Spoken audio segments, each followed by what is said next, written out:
मतलब brute force से brilliance तक। जरा सोचिए, एक हाई प्रेशर कोडिंग इंटरव्यू चल रहा है और सामने एक मुश्किल सवाल आ जाता है। अब सवाल यह है कि उसे हल करने का सबसे अच्छा तरीका क्या हो सकता है। ये वो सिचुएशन है जिसका सामना बहुत से लोगों को करना पड़ता है। तो देखिए, किसी भी प्रॉब्लम का एक सॉल्यूशन होता है जो बस काम कर देता है, मतलब जुगाड़ से काम हो गया। पर एक और सॉल्यूशन होता है जो उसी काम को बहुत ही शानदार तरीके से करता है। और सारा फर्क यही है, सिर्फ सही जवाब लाना ही काफी नहीं है, जरूरी यह है कि जवाब कितनी कुशलता और कितने बेहतरीन ढंग से लाया गया है। इस फर्क को और अच्छे से समझने के लिए हम एक ही प्रॉब्लम को लेंगे और उसे 3 अलग-अलग तरीकों से सॉल्व करेंगे। और हमारी केस स्टडी है एरे रोटेशन। चलिए देखते हैं कि सोच कैसे एक लेवल से दूसरे लेवल तक जाती है। तो प्रॉब्लम बहुत सीधी सी है।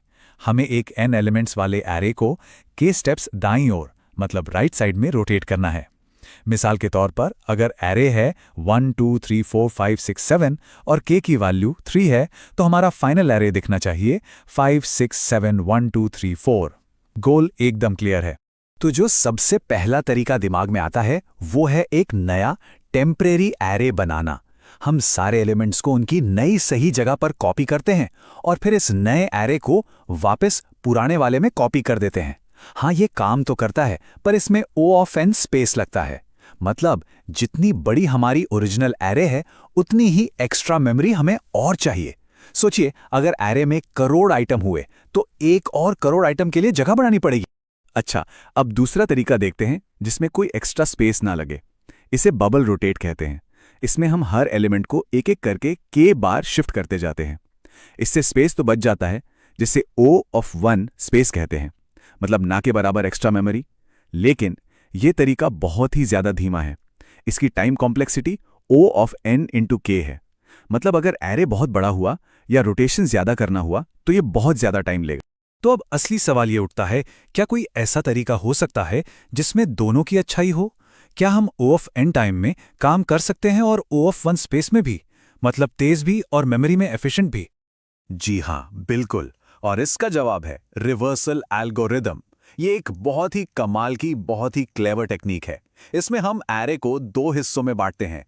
पहले हिस्से को उल्टा करते हैं, फिर दूसरे हिस्से को उल्टा करते हैं और आखिर में पूरे एरे को ही उल्टा कर देते हैं। सुनने में थोड़ा अजीब लगता है ना?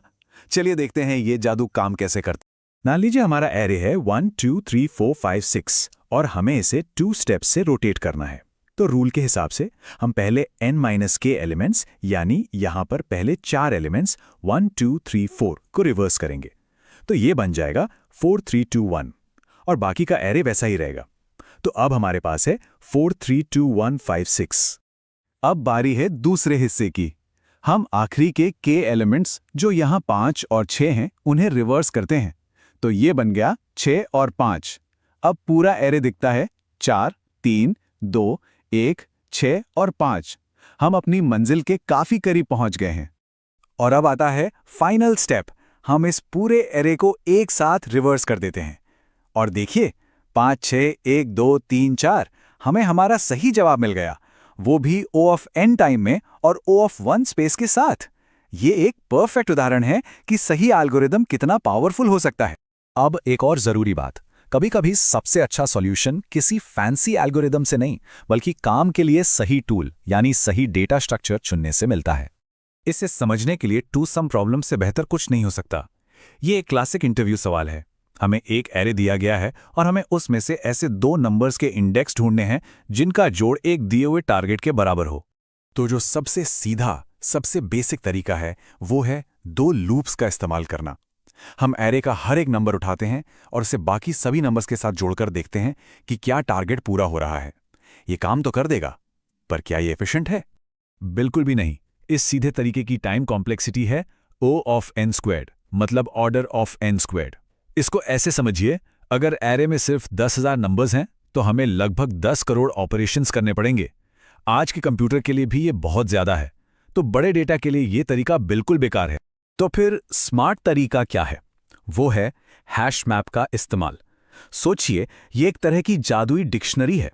जैसे जैसे हम एरे के नंबर्स को देखते जाते हैं, हम हर नंबर और उसके इंडेक्स को इस डिक्शनरी में लिखते जाते हैं। इससे हमें यही याद रहता है कि हमने कौन सा नंबर कहाँ देखा था। ये हैश मैप एक सुपरफास्ट इंडेक्स की तरह काम करता है। अब हर नंबर के लिए हमें पूरे एरे को दोबारा नहीं खोजना पड़ता। हम बस अपनी जादुई डिक्शनरी में 1 सेकंड में देख लेते हैं कि क्या इसका साथी मतलब टारगेट माइनस करंट नंबर इस डिक्शनरी में पहले से मौजूद है। अगर है तो बस हमें हमारा जवाब मिल गया। और इसका नतीजा time complexity O of n square से सीधे गिरकर O ऑफ n पर आ जाती है। ये जमीन आसमान का फर्क है। ये दिखाता है कि सही हथियार यानी सही डेटा स्ट्रक्चर चुनना कितना ज्यादा जरूरी है। तो हमने कुछ खास प्रॉब्लम्स को तो देख लिया, लेकिन इन सब से एक बड़ी तस्वीर सामने आती है। ये सिर्फ कुछ ट्रिक्स सीखने के बारे में नहीं है, ये ऑप्टिमाइजेशन की कला और एक एल्गोरिदमिक माइंडसेट बनाने के बारे में है। ये एक तरह की चीट शीट की तरह है, कुछ पैटर्न्स जो दिमाग में रख सकते हैं। अगर सॉर्ट किए हुए डेटा में कुछ खोजना है तो बाइनरी सर्च के बारे में सोचें।